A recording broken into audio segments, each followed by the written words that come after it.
The criminal court has sentenced the former leader of the People's Democratic Reform Committee, Suthep along with 39 others over the protest against former Prime Minister Yingluck Shinawatra back in 2013.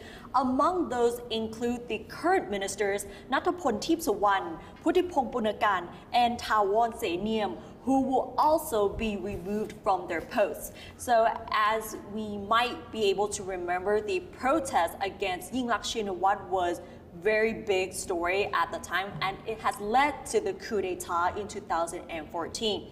In more detail, Suthep has been sentenced to prison, 5 years in prison, while the Digital Economy and Society Minister Puttipong Punakan is sentenced to 7 years in prison. The Deputy Transport Minister Thawon Seniam is sentenced to 5 years in prison.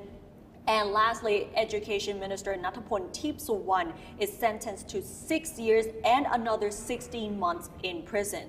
There are a lot more who has received their sentences today, so this is definitely a big story right now. Right, and as we know, if you have been following the story in Thailand, you will know that Puttipong Punakan is quite instrumental in the, what's it called?